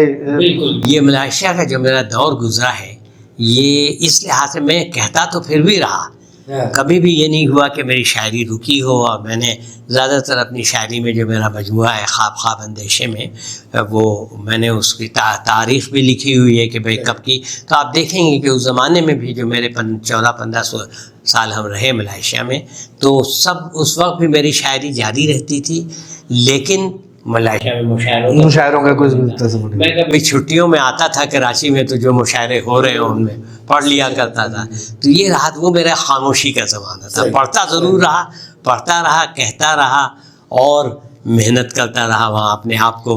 اس سارے اس کے اندر سپورٹ کے اندر خاتون خانہ کا بھی بڑا کردار ہوتا ہے. تو بھابھی آپ کے شعر کہنے کو کتنا پسند کرتی رہیں، کتنا ناپسند کرتی رہیں؟ کو شعر پڑھنے کا بھی شوق ہے، سمجھتی بھی ہیں، شاعری کرتی نہیں ہے، لیکن شعر و شاعری میں سخن. بالکل انہوں نے کبھی بھی میری شاعری میں رکاوٹ نہیں. صحیح. ہم نے ان پہ ایک شعر کہا تھا، آپ کو سنا دیتے ہیں بالکل کہ محبتیں کہ جو بٹ کر بھی لازوال رہیں، محبتیں کہ جو بٹ کر بھی لازوال رہیں، رفاقتوں کے سفر میں تیرا کمال رہیں، ہے نا. کہ آپ شاید آپ کی شادی ہوتی ہے، آپ کی محبتیں تقسیم ہو جاتی ہیں بچوں میں، ہے نا، لیکن رہتی لازوال. اور اس میں سارا کمال جو ہے وہ ہمارا نہیں ہوتا، باپ کا نہیں ہوتا، ماں کا ہوتا ہے. ماں کا ہوتا ہے. بچوں کو کی تربیت، بچوں کو پالنا پوسنا بڑا کرنا، یہ سب ماں کا کمال ہے. تو اب آج کل آپ کہاں پہ رہائش رکھی ہوئی ہے، کہاں؟ اچھا دیکھیے، وہ یہ ہوا کہ 1996 میں ہم نے آپ سے عرض کیا تھا کہ 3 سال کے لیے ہمارا ملائیشیا گئے تھے. پھر وہاں اتنا اچھا لگا. ملائیشیا ایک پوری ایک سمجھیے کہ میں کہتا ہوں کہ مسلم دنیا میں یا مسلم ممالک میں دنیا کا کوئی ملک اگر آپ کو دیکھنا ہو تو وہ ملائیشیا ہے. صحیح. اس کی وجہ یہ ہے کہ وہاں آپ کو بیرونی دنیا، مغربی دنیا کی تمام سہولتیں موجود ہیں اور مکمل طور پہ اسلام پہ قائم رہتے ہوئے. ہاں، مطلب کلچر اسلامی ہے. اور یعنی جب میں ملائیشیا سے پہلی بار امریکہ گیا تھا تو مجھے کوئی کلچرل شوق نہیں ہوا تھا کہ جی میں کوئی نئی چیز دیکھا ہوں. میں نے وہ انڈر گراؤنڈ ٹرین وہاں بھی دیکھی تھی، وہاں بھی دیکھی، ہائی رائز بلڈنگیں وہاں بھی تھیں، وہاں بھی تھیں. تو ملائیشیا کا جو ہے اس سے یہ مطلب ایک میں اسے بہت اچھا ملک سمجھتا ہوں. اتنا اچھا کہ وہ 3 سال کے بعد ہم نے پھر حکومت سے کہا کہ بھائی 2 سال اور بڑھا دیں. اچھا وہ بھی ہو گیا، مشکلوں سے ہوا. پھر ہم نے کہا 2 سال اور بڑھائیں، وہ نہیں بڑھا. پھر ہم نے ریزائن کر دیا، ہے نا. انہوں نے کہا جی آپ ریزائن کریں اور آپ وہیں رہیں. پھر ہم لوگ وہیں رہے، بچوں نے پڑھا، تعلیم حاصل کی. پھر وہاں سے یہ ہوا کہ ہم نے وہاں رہتے ہوئے کینیڈا کے امیگریشن کے لیے اپلائی کر دیا تھا. یہ ایک حقیقت ہے کہ اگر آپ چند سال سے زیادہ پاکستان سے باہر رہ لیں تو آپ کی واپسی بہت مشکل ہو جاتی ہے. ٹھیک ہے، آپ آ بھی جائیں تو پھر دوبارہ سیٹ نہیں ہو پاتے، پھر چلے جاتے ہیں. تو پھر وہاں سے میں نے اپلائی کیا تھا. میرا امیگریشن بغیر کسی انٹرویو کے صرف پیپر اپنے کریڈینشیل جمع کرائے تھے، مجھے امیگریشن مل گئی. 2007 میں ہم لوگ وہاں چلے گئے. وہاں کی امیگریشن لے کے میں اور میری وائف واپس پھر بھی آ گئے تھے، لیکن بچے بہرحال وہیں رہ گئے تھے. پھر ہم نے 2010 میں واپس گئے جا کر کے پھر دوبارہ سے رہے ہیں نا. تو کینیڈا کے اندر کیا ماحول ہے ادبی ماحول؟ یا کینیڈا میں آپ کو بتاؤں کہ یہ سن 60-70 کی دہائی میں کینیڈا میں جو مونٹریال کا بڑا ذکر تھا. اگر آپ اس وقت کا لٹریچر پڑھیں، افکار میں، سیپ میں، نسیم دورانی صاحب کا جو سیپ ہوا کرتا تھا، اس پہ بیشتر جو باہر کے افسانے آیا کرتے تھے وہ انگلینڈ وغیرہ سے نہیں ہوتے تھے، وہ کینیڈا میں مونٹریال سے ہوا کرتے تھے، ہے نا. پھر اس کے بعد جب یہ BCCI بنا تو لنڈن میں ایک اردو کا سینٹر بھی قائم ہوا. مشتاق یوسفی صاحب اور افتخار عارف صاحب یہ سب لوگ، تو وہ چلتا رہا. لیکن جب وہ اجڑا ضیاء الحق کے مطلب وہ جو بینکوں کے خلاف جو سلسلہ ہوا، تو جب وہ اجڑا تو وہ تمام لوگ جو ہے وہاں سے پھر ٹورانٹو شفٹ ہوئے. تو ٹورانٹو کا جو ادبی ماحول ہے وہ پھر آباد ہونا شروع ہوا. اور اب ٹورانٹو جو ہے ایک بہت بڑا مرکز ہے اردو ادب کا. بہت وہاں پہ بہت لوگ ہیں اردو ادب سے تعلق رکھتے ہیں، اور باقاعدہ وہاں پہ مختلف تنظیمات ہیں، ان کے اپنے اپنے مشاعرے ہوتے ہیں، بڑے بڑے مشاعرے ہوتے ہیں. بہت اچھے اچھے نام وہاں پہ موجود ہیں. ولی عالم شاہین کا بھی ہم نے آپ کو بتایا تھا کہ ان سے میری ہاں وہ کیا ہوا کہ میں مونٹریال میں ان دنوں جب میری امیگریشن ہو گئی تھی تو میں وہاں تعلیم وہ پڑھانے کے لیے، میرا سائنس کا سبجیکٹ انیٹمی سبجیکٹ تھا، میں نے وہاں پڑھانا شروع کیا وہاں کی یونیورسٹی میں. تو وہاں رہتے ہوئے پھر ظاہر ہے جب ہم ہوتے ہیں تو ایک حلقہ بن جاتا ہے. ان لوگوں کو وہاں پتہ چلا میرا، تو انہوں نے جو ہے مشاعرے میں شرکت شروع ہو گئی. تو وہاں ایک مشاعرے کی صدارت کے لیے ایک صاحب آئے تھے، ان کا نام ولی عالم شاہین تھا، ہے نا. تو میں ان کو مجھے کیونکہ میں شاہین غازی پوری کے نام سے جانتا تھا، ٹھیک ہے نا. تو بہرحال وہ مجھے کلک نہیں کیا، لیکن جب میں نے ان کو دیکھا تو مجھے ہوا. پھر میں نے ان کا شعر پڑھا کہ آپ وہی ہیں، کہنے لگے جی میں وہی ہوں. تو پھر میری ان سے بہت اچھی وہ ہوئی. میری کتاب پہ انہوں نے پیشرس بھی لکھا اور بڑی اچھی ان سے مطلب تعلق ابھی بھی ہمارا تعلق ہے. وہ آٹوا میں ہے. ان کی اپنی ذاتی لائبریری میں تقریباً 15,000 کتابیں ہیں نا. اور تمام لوگ، فیض احمد فیض، جوش ملی آبادی، یہ سب لوگ ان کے گھر پہ جا کے ٹھہرا کرتے تھے. بہرحال اب اس وقت جو ہے بڑے نام ہیں وہاں پہ. بہت تقی آبدی بہت اچھے ابھی میرا خیال ہے ان کا وہ بھی اشفاق احمد اشفاق حسین ہیں، جو ہے میں نے ولی عالم شاہین صاحب کا کہا، یہ ہیں، اور بہت بڑے بڑے نام وہاں پہ وہ ہیں جو بہت اچھا کام چل رہا ہے. ایک حلقہ ارباب ذوق جو ہے، آپ نے ان کا نام جو ہے شبنم رومانی صاحب کا سنا ہوگا. شبنم رومانی صاحب نے حلقہ ارباب ذوق جو ہے، وہ حلقہ ارباب ذوق نہیں بلکہ ارباب قلم پاکستان، حلقہ ارباب قلم جو ہے پاکستان کے نام سے ان کا ادارہ تھا. تو انہوں نے ان کے صاحبزادے ہیں فیصل عظیم، انہوں نے کراچی وہاں ٹورانٹو میں جو ہے حلقہ ارباب قلم کینیڈا کے نام سے جو ہے. اچھا، اب آپ کی کتاب پہ بھی آتے ہیں کہ خواب اندیشے. ناظرین، یہ کتاب ہے ڈاکٹر صاحب کی. لوگ تو یہاں پہ درجنوں ہر سال ایک کتاب نکال رہے ہوتے ہیں. آپ کی کتنی کتابیں آئیں اور کیا وجہ رہی؟ دیکھیے، ہوا یہ کہ میں نے آپ سے عرض کیا تھا کہ جو میرا ملائیشیا کا پیریڈ ہے نا، وہ بڑا ایک ایسا زمانہ تھا جس میں مجھے کچھ بھی نہ چھپوانے کو ملا، نہ خود پڑھنے کو ملا. کیونکہ جب آپ اچھا، میں نے آپ کو بتاؤں کہ میں ENT سرجن کے طور پہ میں نے یہاں پریکٹس کی. پھر میں وہاں گیا تو انہوں نے مجھے کہا کہ ان کو رائنالوجی کا یونٹ ڈیولپ کرنا تھا نا، جس میں نیزل ڈیزیز وغیرہ. تو جب آپ کسی دوسرے ملک میں جاتے ہیں تو آپ کو اپنے منوانے کے لیے بڑی محنت کرنی پڑتی ہے. اچھا، ملائیشیا جو ایک ملک ہے وہ بہت پاکستان سے سائنسی طور پہ بہت آگے ہے نا. یعنی یہ سمجھ لیجئے کہ اینڈوسکوپ، یہ ٹیلیسکوپ ہوتا ہے نا، اسے اینڈوسکوپ سے اس کی سرجری ہوتی ہے، ناک کے ذریعے دماغ کے اور یہ سائنسز وغیرہ کی سرجری ہوتی ہے. میں نے یہاں پہ صرف اس کو یا تو کتابوں میں پڑھا تھا یا KV سائٹ ہاسپٹل میں ایک دو جو ہے وہاں دیکھے تھے، پریکٹس تو نہیں کی تھی. میں وہاں گیا تو وہاں ہر کمرے میں وہ موجود تھا. اب مجھے سیکھنا تھا، حالانکہ میں تو اسپیشلسٹ کے طور پہ گیا تھا اور میں یہ ظاہر بھی نہیں ہونے دینا چاہتا تھا کہ مجھے نہیں آتا ہے. تو میں نے بہت محنت کی، بہت محنت سے پڑھ کر کے. اور اس زمانے میں یہ YouTube کا بھی رواج نہیں تھا. تو لیکن بہرحال میں نے ان کو یہ محسوس نہیں ہونے دیا کہ مجھے اس کا استعمال نہیں آتا ہے نا. تو میں نے اس کا بھی استعمال کیا اور اس میں جو ہے پھر یہ ہوا کہ میں رائنالوجی یونٹ ان کا چلانے لگا. پھر میں پہلے تو اس کے جو گورنمنٹ ہاسپٹلس میں تھا، وہاں سے میں یونیورسٹی میں، کیونکہ اسی شہر میں یونیورسٹی سائنس ملیشیا کے نام سے ان کی ایک بہت ایپیک یونیورسٹی کہلاتی ہے، ایپیکس یونیورسٹی ریسرچ میں. تو میں وہاں چلا گیا. وہاں جو ہے انہوں نے مجھے وہی رائنالوجی یونٹ دیا. وہاں میں نے جو ہے یہ ایک خاص سرجری ہوتی ہے سائنس کی، اس کو کہتے ہیں فنکشنل انڈوسکوپک سائنس سرجری. وہ میں نے وہاں پر اسٹیبلش کیا. اسے پہلے خود سیکھی، پھر سکھایا اپنے اسٹوڈنٹس کو ہے نا. پھر اس زمانے تک ایک اور نئی، یہ 2001 کی بات ہے کہ ایک نئی سرجری شروع ہوئی تھی کہ یہ جو دماغ کے وہ بیس ہے، نچلا حصہ، اس کے ٹیومرس وغیرہ کی سرجری ناک کے تھرو ہوتی ہے، کینسر وغیرہ اس کی بھی. تو وہ میں جا کر کے یونیورسٹی آف پٹسبرگ سے میں نے اس کی ٹریننگ لی. پھر ایک ہندوستان کے ایک ڈاکٹر تھے، بنگالی تھے، وہ نیورو سرجن تھے. ہم دونوں نے مل کر کے ان کا انڈوسکوپک اسکل بیس کا ایک آپریشن تھیٹر بنایا ہے نا. اور وہاں میں نے جو ہے پھر ان کو اپنے جو شاگردوں کو ٹرین کرنا شروع کیا.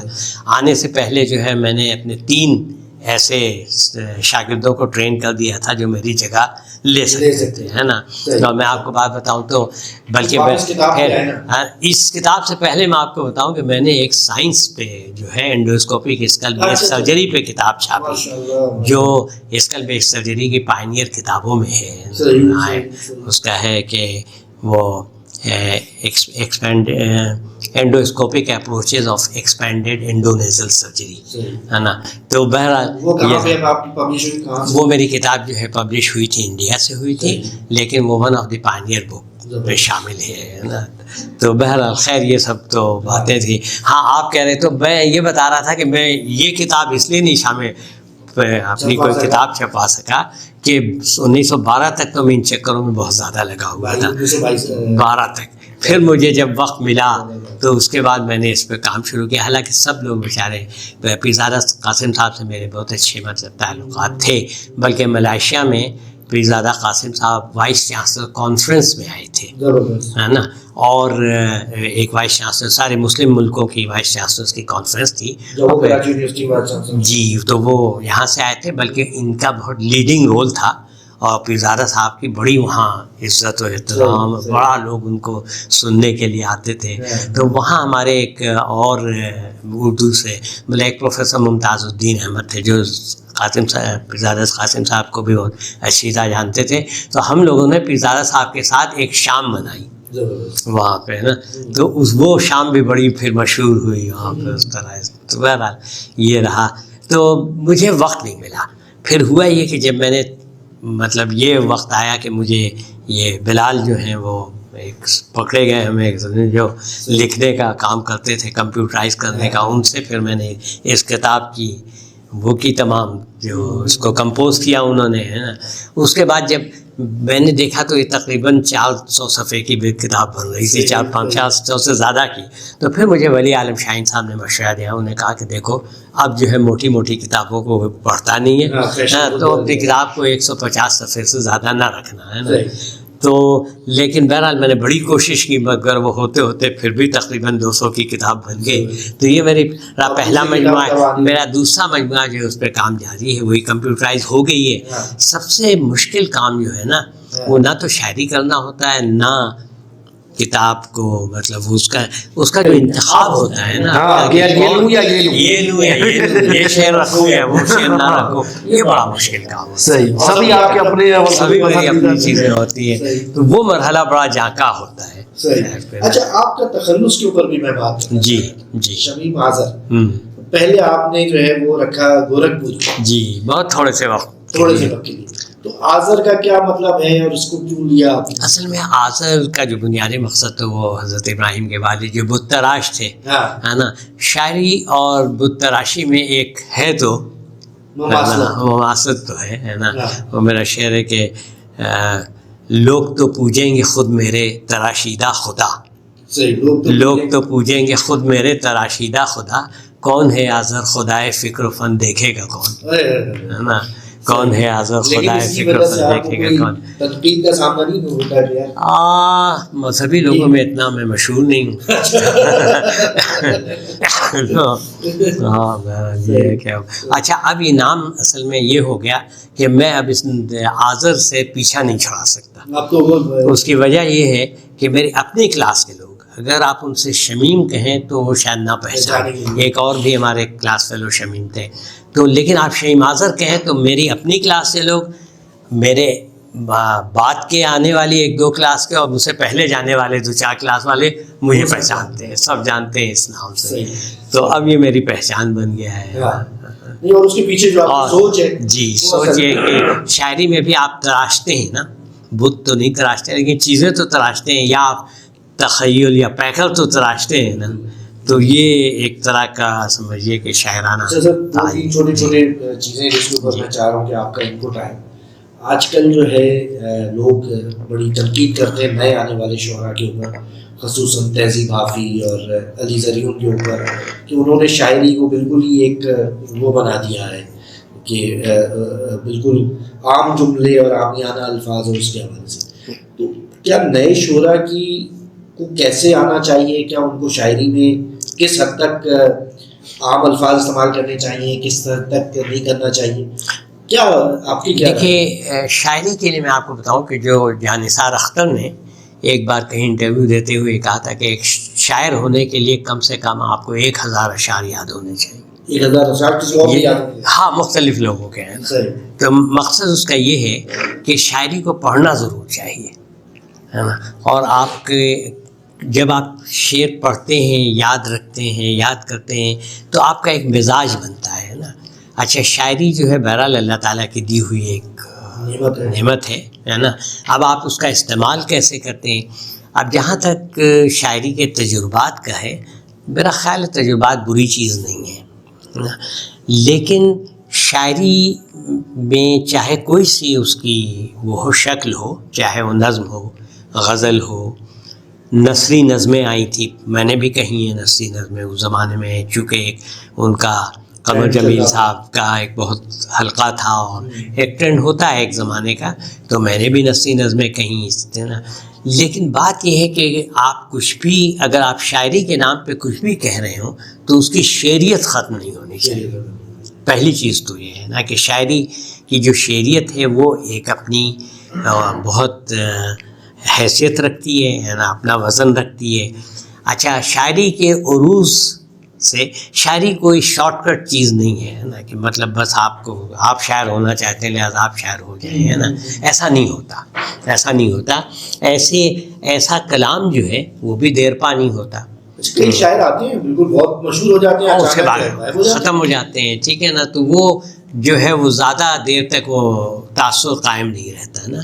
تو اس لیے جو کچھ کہہ رہا ہے اگر وہ اپنے آپ سے سچا ہے اور اپنے ادب سے سچا ہے تو وہ کہتا رہے. باقی وقت اور لوگ اس کا فیصلہ کرتے ہیں کہ کون سی چیزیں زندہ رہنے والی ہیں، کون سی کیا یہ جو ایک تیز رفتار زمانہ ہو گیا، جی کیا اس کی وجہ سے شاعر بس کلک ہوتا ہے پھر غائب ہو جاتا ہے، یا ان کی شاعری کے اندر اتنی ڈیپتھ نہیں ہوتی کہ وہ اس کو زمانے کے ساتھ چلتے رہیں؟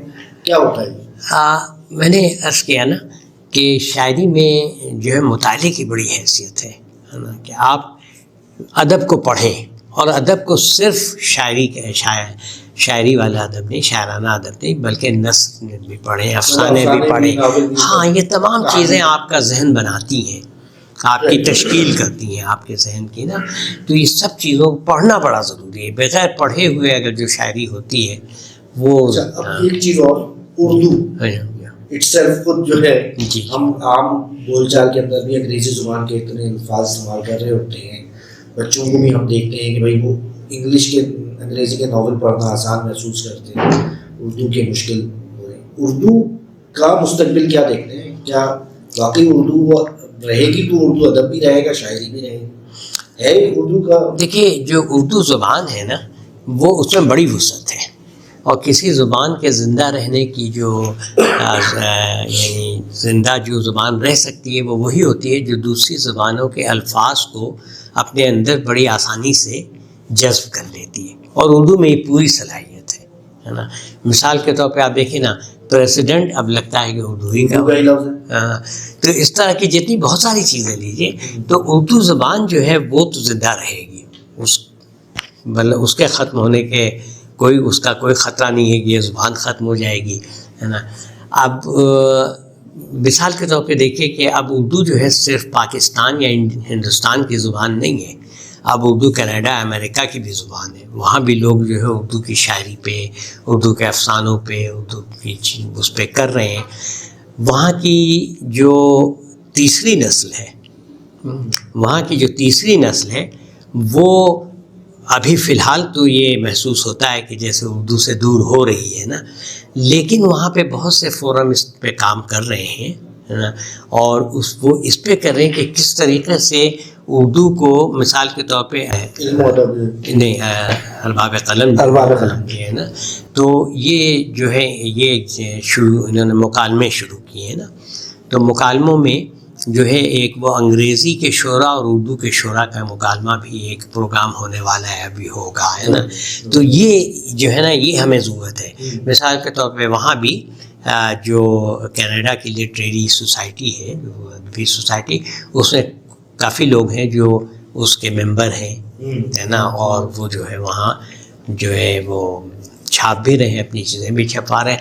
تو اردو کو خطرہ نہیں ہے، اردو زندہ رہے گی انشاءاللہ اردو زندہ رہے گی پورے طور پہ. باتیں بہت ہیں کرنے کی، سوالات ذہن میں بہت ہیں، لیکن وقت کی بھی ایک وہ ہوتی ہے. ہم چاہیں گے کہ آپ کے اپنا بھی کچھ کلام ہمیں سنائیے جو آپ کا بھی پسندیدہ ہو اور ہمیں بھی اس سے فیضیاب کیجیے. ضرور. دیکھیے کہ ایک شعر سنیے کہ ہم اپنے شہر کے لوگوں میں معتبر رہتے، ہم اپنے شہر کے لوگوں میں معتبر رہتے، ہنر یہی تھا کہ ہم لوگ بے ہنر رہتے. ہم اپنے شہر کے لوگوں میں معتبر رہتے، ہنر یہی تھا کہ ہم لوگ بے ہنر رہتے. ایک بار میں ملائیشیا سے کراچی آیا تھا، تو اس زمانے میں 2 اشعار ہوئے تھے کراچی پہ، وہ آپ کو سناتا ہوں کہ یہ پہم ہجرتیں دل پوچھتا ہے.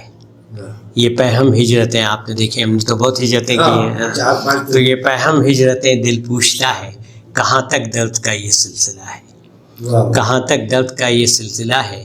ایک اجڑے شہر کا ملبہ ہے اور میں، ایک اجڑے شہر کا ملبہ ہے اور میں، کوئی مجھ میں مسلسل رو رہا ہے. ایک اجڑے شہر کا ملبہ ہے اور میں، کوئی مجھ میں مسلسل رو رہا ہے. تو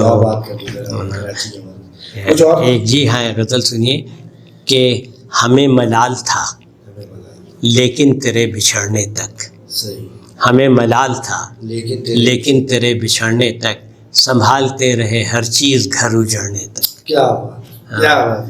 ہمیں ملال تھا لیکن تیرے بچھڑنے تک، سنبھالتے رہے ہر چیز گھر اجڑنے تک. اور اسی کا شعر ہے. اچھا میں نے عرض کیا تھا نا کہ وہ مجھے پڑھنے کا موقع بہت کم، ابھی بھی بہت کم ہی ملتا ہے. کئی مشاعروں وغیرہ میں جا پاؤں تو جاتا ہوں، تو اس لیے کچھ چیزیں یاد رہ جاتی ہیں، کچھ نہیں جو تازہ پڑھی ہو یاد رہتی ہیں. بہرحال اسی کا اور بھی شعر ہے کہ ہمیں ملال تھا لیکن تیرے بچھڑنے تک، سنبھالتے رہے ہر چیز گھر اجڑنے تک، ہے نا، سنبھالتے رہے ہر چیز گھر اجڑنے تک. اور عجب غرور تھا دل کو تیری رفاقت کا، عجب غرور تھا دل کو تیری رفاقت کا، یقین ہی نہیں آیا تیرے بچھڑنے تک. عجب غرور تھا دل کو تیری رفاقت کا، یقین ہی نہیں آیا تیرے بچھڑنے تک. اور سنیے شعر ہے کہ میرے قبیلے میں پسپائی کا رواج نہیں، میرے قبیلے میں پسپائی کا رواج نہیں، میرے قبیلے میں پسپائی کا رواج نہیں، سو قتل ہونا ہے مجھ کو قدم اکھڑنے تک. ہے نا کہ میرے قبیلے میں پسپائی کا رواج نہیں، سو قتل ہونا ہے مجھ کو قدم اکھڑنے تک. اور یہ سانحہ تو اچانک نہیں ہوا حاضر، یہ سانحہ تو اچانک نہیں ہوا حاضر، بہت اشارے تھے حالات کے بگڑنے تک. آدھا گزرے بہت اشارے تھے حالات کے بگڑنے تک نا. اور اپنی زمین ہمیشہ یاد آتی ہے نا. آپ یقین جانیے ہم لوگوں کو شاید یہاں والوں کو اتنا احساس نہیں ہے، لیکن جتنا دکھ ہمیں ہوتا ہے نا اپنے بارے میں سن کر کے اپنی زمین، وہ بہت ہی. تو ایک شعر ہے سنیے کہ زمین سے کی تھی کبھی بے وفائیاں میں نے، زمین سے کی تھی کبھی بے وفائیاں میں نے، سو اب عذاب میں سہتا ہوں بے زمینی کے. ہے نا کہ آپ دنیا میں کہیں بھی رہیں آپ اپنی زمین کو نہیں بھول پاتے ہیں نا. تو زمین سے کی تھی کبھی بے وفائیاں میں نے، سو اب عذاب میں سہتا ہوں بے زمینی کے.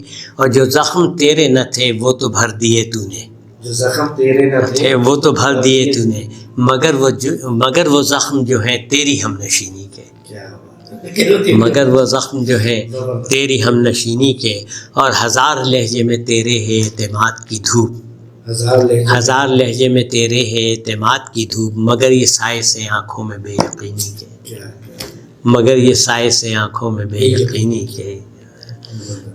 ایک غزل آپ کو اور سناؤں گا. سنیے کہ شب بھر لیے آتی رہی پیغام صبا کیا، شب بھر لیے آتی رہی پیغام صبا کیا، کچھ کہتے تھے بجتے ہوئے در تم نے سنا کیا. کیا بات، شب بھر لیے آتی رہی پیغام صبا کیا، کچھ کہتے تھے بجتے ہوئے در تم نے سنا کیا.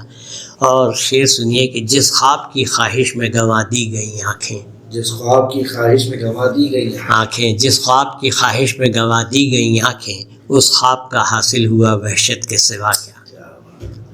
کیا بات، جس خواب کی خواہش میں گنوا دی گئی آنکھیں، جس خواب کی خواہش میں گنوا دی گئی آنکھیں، اس خواب کا حاصل ہوا وحشت کے سوا کیا. اور شعر ہے کہ اندیشہ فردا کبھی اندیشہ امروز، اندیشہ فردا کبھی اندیشہ امروز، اے وسعت دنیا تجھے پا کے بھی ملا کیا، اے وسعت دنیا تجھے پا کے بھی ملا کیا. اور سنیے کہ پڑھیے بھی تو کیا آبا و اجداد کے قصے، پڑھیے بھی تو کیا آبا و اجداد کے قصے. ہر وقت ہم اپنے آبا و اجداد میں ہی لگے رہتے ہیں میرے، ہے نا. تو پڑھیے بھی تو کیا آبا و اجداد کے قصے، تاریخ کے صفحے ہیں اذیت کے سوا کیا، تاریخ کے صفحے ہیں اذیت کے سوا کیا. اور کچھ اشک ندامت ہے کچھ اجڑے ہوئے دن رات، کچھ اشک ندامت ہے کچھ اجڑے ہوئے دن رات. اور اس کے سوا اب تیرے مجرم کی سزا کیا، اور اس کے سوا اب تیرے مجرم کی سزا کیا، اور پا بھی نہ سکے تجھ کو فلک سے بھی گئے ہم، تجھ کو فلک سے بھی گئے ہم، اے عرض مقدس تجھے اپنا کے ملا کیا، پا بھی نہ سکے تجھ کو فلک سے بھی گئے ہم، نکالے گئے، اے عرض مقدس تجھے اپنا کے ملا کیا، ہے نا۔ اور شعر ہے کہ اس شخص سے مانگو نہ رفاقت کی ضمانت، مقطع ہے کہ اس شخص سے مانگو نہ رفاقت کی ضمانت، آذر ہے اگر عشق تو پھر شرط وفا کیا، آذر ہے اگر عشق تو پھر شرط وفا کیا، ہاں صحیح۔ تو سر میں وہی کہہ رہا تھا کہ باتیں بہت ہیں، تو آپ کے کسی بچوں کے اندر بھی یہ شوق آیا؟ میرے بچوں میں شعر کہنے کا تو نہیں آیا، لیکن ایک دو بچے سمجھ پاتے ہیں، ایک دو بچے بالکل نہیں سمجھتے ہیں۔ جو سب سے چھوٹی بیٹی ہے وہ میری وہاں امریکہ میں ہی ہے، وہ نیورولوجسٹ ہے، اسے بالکل نہیں سمجھ میں آتی چیزیں، ہے نا، ہمارا قصور ہے یقیناً، ہے نا، لیکن بہرحال باتیں بہت ہیں کرنے کی، ہمارے پاس ہمیں مجھے بہت اچھا لگا، کچھ دل کی بات کہنے کا موقع ملا جو ہم کہنا چاہتے تھے۔ ظاہر ہے ہم نے دیکھے نا کہ میں کہتا ہوں کہ ایک شعر آپ کو اور سناؤں کہ ہم نے اسی زمین سے تارے اگا لیے، ہم نے اسی زمین سے تارے اگا لیے، ہم نے تو اس زمین کو بنجر نہیں کہا، ہے نا۔ تو ہم جو کچھ ہیں اسی زمین کی وجہ سے، ہم آج جو کچھ بھی ہیں جہاں کہیں بھی ہیں، یا ہمارے دور کے لوگ، ہمارے سب لوگ، ہمیں اسی زمین نے سب کچھ دیا ہے ہمیں، ہے نا۔ تو ہم جہاں بھی رہے ہوتے ہیں ہمیں اپنی زمین نہیں بھولتی، ہے نا، ہمیں اپنی زمین بالکل نہیں بھولتی۔ وہ ایک اسی غزل، اس غزل کا ایک اور شعر یہ بھی تھا کہ اب اپنے شہر کے سب لوگ یاد آتے ہیں، اب اپنے شہر، ہم جب وہاں ہوتے ہیں تو ہمیں بہت زیادہ ہی پاکستان یاد آتا ہے کہ اب اپنے شہر کے سب لوگ یاد آتے ہیں، کسی کے در پہ ٹھہرتے، کسی کے گھر رہتے، کیا بات ہے نا، کسی کے در پہ ٹھہرتے، کسی کے گھر رہتے، ہے نا، تو بہت یاد آتی ہیں راتوں کو، ہاں بالکل، دوستوں کے یہاں یہ چیزیں وہاں نہیں ہیں، وہاں نہیں ہو سکتی، وہاں جو ہے مطلب سب کچھ ہے لیکن یہ چیزیں نہیں ہیں۔ تو ناظرین بہت ہی زیادہ تشنگی کے ساتھ اس انٹرویو کو ختم کر رہے ہیں۔ ڈاکٹر صاحب سے ملاقات میرے لیے تو بہت یادگار اور بڑی خوشگوار رہی۔ یہ انٹرویو آپ لوگوں کو کیسا پسند آتا ہے یا آپ کے کمنٹس اور لائک سے ہمیں پتہ چلے گا۔ ابھی کے لیے اجازت دیجیے، اللہ حافظ۔